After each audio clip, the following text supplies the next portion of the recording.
আসসালামু আলাইকুম, কেমন আছেন সবাই? আশা করি ভালো আছেন। ওয়েব ডিজাইন বাংলা টিউটোরিয়ালের এই পর্বে আপনাদের সবাইকে জানাই আন্তরিক শুভেচ্ছা ও অভিনন্দন। গত পর্বে আমরা ফন্ট রিলেটেড কিছু বিষয় নিয়ে দেখেছিলাম। আজ এই পর্বে আমরা ফন্ট রিলেটেড কিছু বিষয় নিয়ে দেখব। তো চলুন শুরু করা যাক। গত পর্বে আমরা তিনটা বিষয় নিয়ে আমরা ভালোভাবে গত পর্বে যে টিউটোরিয়ালগুলো লেখাগুলো এবং কোডগুলো ছিল সেগুলো আমি এখানে রেখেছি। গত পর্বে আমরা এই পর্যন্ত ছিলাম, এর আউটপুট এটা ছিল, আমরা এই পর্যন্ত ছিলাম। তো আজকে আমরা দেখব নতুন কিছু ফন্টের আরও কিছু জিনিস সম্পর্কে। সেটা দেখার জন্য আমাদের একটা প্যারাগ্রাফ লাগবে। আমি লরাম ইপসন থেকে প্যারাগ্রাফগুলো নিয়ে আসি।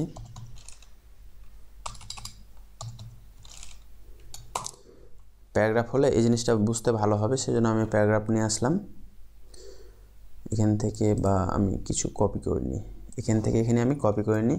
কপি করার পর আমরা এটা পি ট্যাগে দিই। এটা হচ্ছে পি ট্যাগ করে দিই, এটাকে পি ট্যাগ করে দিই, এটাও পি ট্যাগ করে দিই, সেভ দিই। এটা হচ্ছে আমরা প্যারাগ্রাফটা দিই, সেভ দিই। সেভ দেওয়ার পর আমি যদি এখানে রিলোড দিই তাহলে দেখবেন, এটা না, আমরা এই ফাইলটা রান করতে ভুলে গেছি। এই ফাইলটা রান করি, প্রোমোতে রান করি, তাহলে দেখতে পাবো যে আমরা গত সিএসএসগুলো আমরা অ্যাপ্লাই করার কারণে এই যে ক্লাসটা আমি একই রেখেছি এবং ক্লাসে সেই সিএসএসগুলোই আমরা এখানে অ্যাপ্লাই করেছি। আগে সিএসএসগুলোই আমরা অ্যাপ্লাই করেছি, তার কারণে এরকমটা দেখাচ্ছে। আচ্ছা, আমরা এখন একটা নতুন বিষয় নিয়ে আলোচনা করব। সেটা হচ্ছে ফন্টের একটা নতুন বিষয়, সেটা হচ্ছে লাইন হাইট। এখানে যদি 5 পিক্সেল দিই তাহলে আপনারা দেখতে পাবেন কি অবস্থা হয়। রিপ্লেস করুন, দেখেন একটার ভিতরে আর একটা ঢুকে গেছে। কি একটা বিজিক্রিজি অবস্থা না, একটার ভিতরে আর একটা ঢুকে গেছে, কোনো কিছুই বোঝা যাচ্ছে না। তো লাইন হাইটটা অ্যাকচুয়ালি কাজ করে কি? লাইন হাইটটা হচ্ছে একটা লাইন থেকে আরেকটা লাইনের মধ্যে হাইট কতটুকু হবে সেটা ডিপেন্ড করে অ্যাকচুয়ালি লাইন হাইটের মাধ্যমে। সেটাই অ্যাকচুয়ালি কন্ট্রোল করে কি?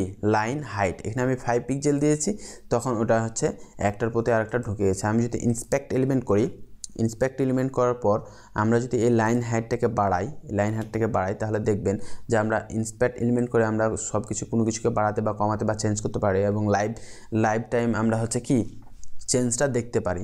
এখন আমি যদি এটা হচ্ছে কি বাড়াই, আমরা লাইন হাইটের পিক্সেলটা যদি বাড়াই, দেখবেন আস্তে আস্তে ফাঁকা হচ্ছে। আমরা যদি এখানে বাড়াই, এভাবে বাড়াতে থাকি, দেখেন ফাঁকা হতেছে। কত পিক্সেল আমরা দিয়েছি? আমরা এখানে দিলাম 100 পিক্সেল। তাহলে দেখেন লাইনগুলো কত ফাঁকা হচ্ছে। আরও আচ্ছা, ভালোভাবে বোঝার জন্য আমরা ফন্ট সাইজটাকে আমরা হচ্ছে কত পিক্সেল করি, এখানে 10 পিক্সেল করি, সেভ দিই। সেভ দেওয়ার পর আমরা যদি রিলোড দিই তাহলে দেখবেন 10 পিক্সেল একটু অনেক ছোট হয়ে গেছে অ্যাকচুয়ালি। এখানে আমরা 15 পিক্সেল করি, সেভ দিই। এখন ঠিক আছে, আমরা আরও বেশি একটু ফন্ট সাইজটা করে দিই, তাহলে আরও বেশি লাগবে। 25 পিক্সেল দিই, দেন সেভ দিই। সেভ দিলে বোঝা যাবে। এবার যদি আমরা লাইন হাইটটাকে আমরা বাড়াই তাহলে ভালোভাবে বুঝতে পারবো। এই দেখেন লাইন হাইটটা বাড়তেছে। যতগুলো আমি বাড়াচ্ছি তত একটা লাইন থেকে আরেকটা লাইন হচ্ছে এই দূরত্বটা, এইটা হচ্ছে লাইন হাইট দিয়ে এই দূরত্বটা অ্যাকচুয়ালি কন্ট্রোল করা হয়। একটা লাইন থেকে আরেকটা লাইনের কতটুকু হাইট হবে সেটা হচ্ছে কন্ট্রোল করা হয়। তো আশা করি বুঝতে পেরেছেন লাইন হাইটের কাজটা কি এবং লাইন হাইট কেন ব্যবহার করা হয়। আরেকটা আমি বিষয় আলোচনা করব, সেটা হচ্ছে যে ফন্ট আমরা এতক্ষণ পর্যন্ত আমরা যতগুলো প্রপার্টি দেখলাম এখান থেকে সবগুলো হচ্ছে ফন্ট রিলেটেড প্রপার্টি, সিএসএসের ফন্ট রিলেটেড প্রপার্টি। তো এই প্রপার্টিগুলো কিভাবে শর্ট হ্যান্ডে ইউজ করা যায় সেই জিনিসটা আমরা দেখব। যেমন আমরা যদি লিখি ফন্ট কোলন দিয়ে দিলাম, সেমিকোলন দিলাম, তারপর এখানে দিলাম ইটালিক দিলাম। আমি সব কিছু বোঝাচ্ছি, আগে লিখিনি। স্মল ক্যাপস দিলাম, তারপর হচ্ছে বোল্ড দিলাম, তারপর হচ্ছে কি কত পিক্সেল আমার ছিল 25 পিক্সেল বাই দিলাম কত পিক্সেল আমার লাইন হাইটটা ছিল শেষ পর্যন্ত। আমরা এখান থেকে কপি করে নিই 57 পিক্সেল দিলাম। তারপর কি লোয়ার কেস, লোয়ার কেস না, আমাদের ফন্ট ফ্যামিলিটা কি ছিল এরিয়াল।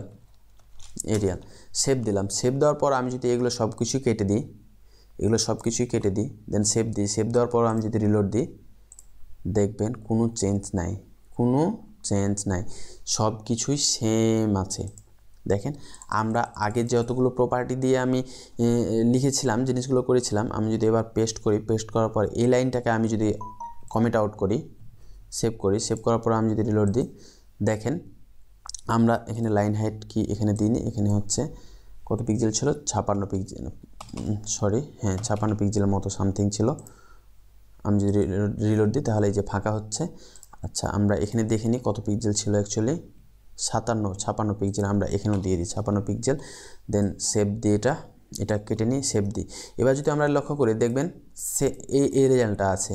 আবার আমরা যদি এই লাইনটা দিই এবং এটুকু কেটে নিই, সেভ দিই, তাহলে দেখবেন যে সেম আউটপুটটাই আমরা পাচ্ছি, এখানে সেম আউটপুটটাই পাচ্ছি। তো এটা অ্যাকচুয়ালি ফন্টের শর্ট হ্যান্ড। এখানে হচ্ছে প্রথমে যে প্রপার্টিটা বসবে, ভ্যালুটা বসবে, সেটা হচ্ছে ফন্টটা ইটালিক হবে কি না, তারপর হচ্ছে স্মল ক্যাপস হবে ফন্টটা, তারপর হচ্ছে বোল্ড হবে, তারপর তার ফন্ট সাইজ হবে কত 25 পিক্সেল এবং লাইন হাইট কত থাকবে 56 পিক্সেল এবং ফন্টের ফ্যামিলি কি হবে এরিয়াল।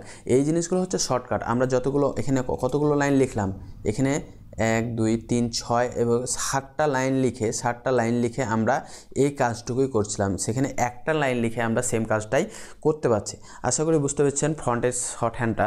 আর একটা বিষয় নিয়ে এখানে কথা বলবো, সেটা হচ্ছে আমি এটা হচ্ছে কাট করে নিচ্ছি এবং এটা রাখছি। এখানে আমরা আরেকটা বিষয় দেখব, সেটা হচ্ছে এই যে ফন্ট সাইজের যেটা আমরা পিক্সেলে দিচ্ছি, সেটা আমরা অনেক ইউনিটে দিতে পারি। এখানে হচ্ছে পিক্সেলে আমরা দিচ্ছি, চাইলে আমরা ইউজ করতে পারি, ইউজ করতে পারি।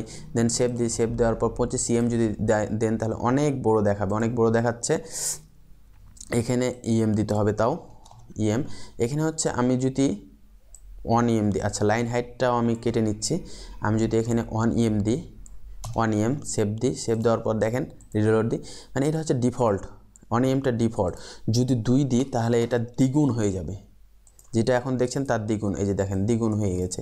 এভাবে ইউজ করা যায়। আপনি যদি চান যে পার্সেন্টেজ ইউজ করবেন তাহলে হচ্ছে দেখেন 15% আমি দিলাম, সেভ দেওয়ার পর আমি যদি রিলোড দিই দেখেন 15% আকারে এটা ফন্টটা হয়ে গেছে। আমি যদি দিই এখানে হচ্ছে কত পার্সেন্ট, আমি দিই 50%, সেভ দেওয়ার পর এটা যদি রিলোড দিই তাহলে দেখতে পারবেন 50% এখানে হয়ে গেছে। তো এভাবে পার্সেন্টেজ দিতে পারেন, আবার হচ্ছে আপনি চাইলে সেটা দিতে পারেন এবং চাইলে আপনি পিক্সেলও দিতে পারেন। তো আশা করি বুঝতে পেরেছেন সব কিছুই। আমি সব কিছু রেখে দিচ্ছি আবার আপনাদের বোঝানো, আপনাদের শিক্ষা, মানে যাতে আপনারা কোডগুলো দেখে ডাউনলোড করে শিখতে পারেন, সেজন্য আমি সব কিছুই রাখছি। এখানে শর্ট হ্যান্ডটাও রাখছি এবং এখানে ফুল যেটা আছে সেটাও আমি রাখছি। তো ভিডিওটা আশা করি বুঝতে পেরেছেন। আর ভিডিওটা অবশ্যই আপনাদের শেয়ার করবেন এবং কমেন্ট করবেন, আপনার বন্ধুদের জানিয়ে দেবেন। তো এই ভিডিও আজকে এ পর্যন্তই। আগামী ভিডিওর আমন্ত্রণ জানিয়ে আজকে বিদায় নিচ্ছি। আল্লাহ।